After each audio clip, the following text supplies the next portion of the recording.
So, Dr. B and Dr. Sue, what do you think of our new patient? He may not have a proper home or the adequate funds to pay his fees, but it's our responsibility as doctors to treat our patients. The scan shows that our patient Sam has AIDS illness. It's in a very critical stage. Should we prescribe antiretroviral medications or heart to Sam?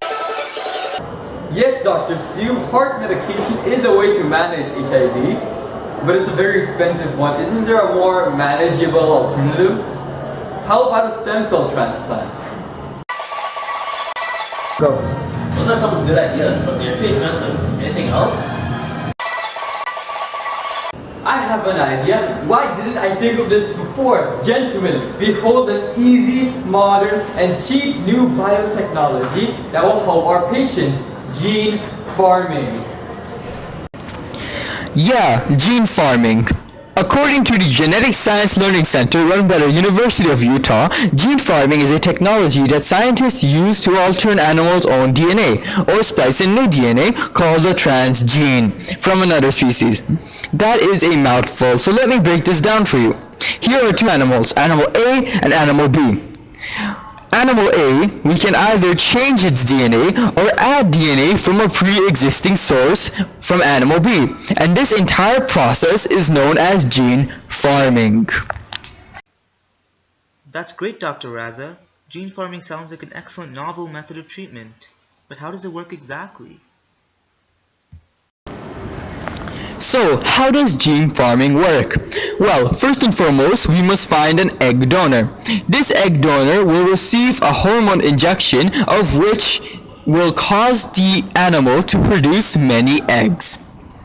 The second step is that these eggs are harvested and sperm is received from a suitable sperm donor. The third step is that the sperm and the egg are combined. This step is known as fertilization. Step 4 is where things get interesting. After fertilization, there is the formation of a male nucleus and a female pronucleus. The transgene, which is pre-existingly made, is inserted into the male pronucleus. The next step is that the fertilized egg with the modified gene is inserted into a surrogate mother, of which the egg will grow. Once this is done, the animal will be brought into this world naturally and will also create the protein product naturally. Finally, the protein product is extracted from the animal via its bodily fluids, either through the milk, urine, or blood. The protein product is then purified via centrifugation or protein AG purification and is labeled for commercial use. Yes, even I have heard a lot about this technology in the past months. Could this really help Sam? It is actually a big deal, Dr. B. The purpose of gene farming stems from the abuse of the central dogma of molecular biology, transcription and translation. According to Britannica, the first mammal successfully engineered for the purpose of gene farming was a sheep named Tracy by biologist Ian Wilmot.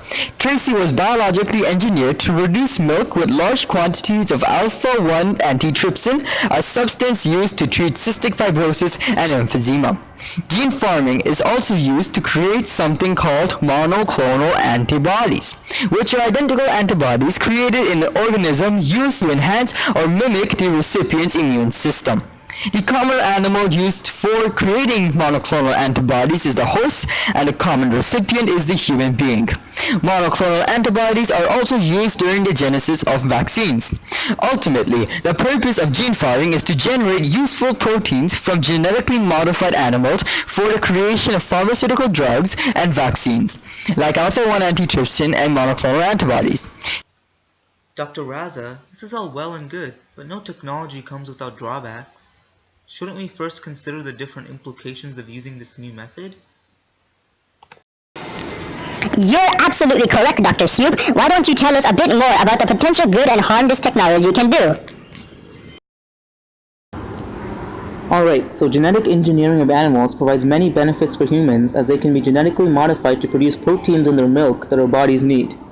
Recall that transcription of DNA into messenger RNA and translation of this mRNA into a polypeptide sequence is a process used by all organisms for protein synthesis. The problem in prokaryotes, however, is that they do not normally possess the molecular chaperones required to fold the polypeptide sequence into a functioning protein that can be used by the human body. However, thanks to gene farming, the genes in question can be inserted into an animal host that does have these chaperones, and the proteins can be properly synthesized in abundant quantities. In addition, the reduced cost of this method is what enables people like Sam to receive treatment for their diseases.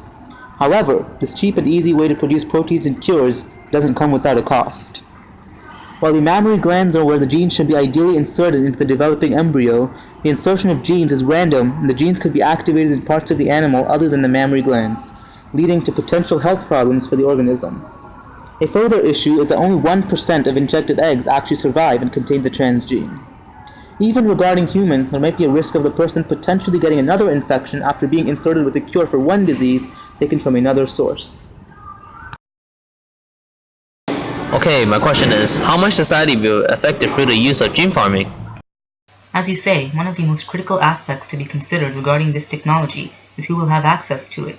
Medical professionals, pharmaceutical companies, or maybe even the general public? And who will control its use? Even the President's Council of Advisors on Science and Technology, PCAST, warns that we should prepare for the potential threat of terrorists and other nations abusing this technology to engineer drug-resistant viruses and bacteria that can be utilized as bioweapons. Besides, when we don't even fully understand the intricate workings of animal body systems and their biology, is it right for us to play God and change them to meet our own needs? Or does the curing of the man justify negative impacts to the horse due to the manipulation of his genome? After all, we still do not know the full implications of inserting a protein from another species into humans. For sure, Dr. Sue. However, I'm wondering, what do people currently do with this technology? There sure are, Dr. Raza. A goal of current research is to engineer a mammal that lacks sentience, meaning it cannot suffer whatever changes is done to it. But this is controversial as it could still experience the effects of them later on. Another very active area of research within genetic engineering is xenotransplantation, or the transplantation of organs from other animals into human bodies. This is done as the need for organs far outweighs the number of donated organs. Gene farming offers the ability to modify the animal's genes so that organs can be made compatible with their systems, but the risk of disease and rejection by our immune system, as well as possible harm to the animal, has kept this process at the experimental stage till the present day. Dr. Sue is correct. We have to think about the well-being of the animal. However, I wonder if there are any recent applications for this technology. Dr. Raza, there has been quite a bit of research and news regarding gene farming and genetically engineering, especially in the last couple of years. Firstly, gene farming is the alternation of an animal's DNA to produce pharmaceuticals. Scientists genetically modify organisms in hopes to create human proteins that have medicinal purposes. The cows were genetically modified by a biotech company, SAB Biotherapeutics, to produce human antibodies, proteins that fight pathogens that can treat infectious diseases like Ebola, influenza, and Zika. SAB's cattle are just the latest examples of lab-made animals engineered for pharmaceutical purposes. Other examples include a genetically modified chicken that makes a drug in its eggs to treat lysosomal acid lipase deficiency, a rare genetic condition that prevents the body from breaking down fatty molecules. This seems promising, but manipulating a horse, cow, whatever still seems wrong in a way. Is there anything you can say about that, Dr. B? Gene farming can be an ethical issue because animals have rights too, and since gene farming involves the manipulation of animals for benefiting humans, as if animals were human properties instead of being of value in themselves. In addition, it sounds ethically wrong to modify animals for humane purposes. For example, modern pigs have been bred to grow extra fast, and some breeds grow way too fast for their hearts, which causes discomfort when animals are too active. However, on the bright side, biotechnology can be good for animals. It can benefit animals by improving its resistance to diseases and remove characteristics that cause injury. For example, cattle without horns. As far as I can tell, gene farming is the most realistic way we can administer treatment to Sam right now. Hello, this is Dr. Raza.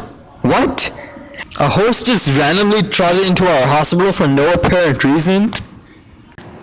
Didn't you see, Dr. Soup? Gene farming worked so well for the man that he ran off like he could conquer the world.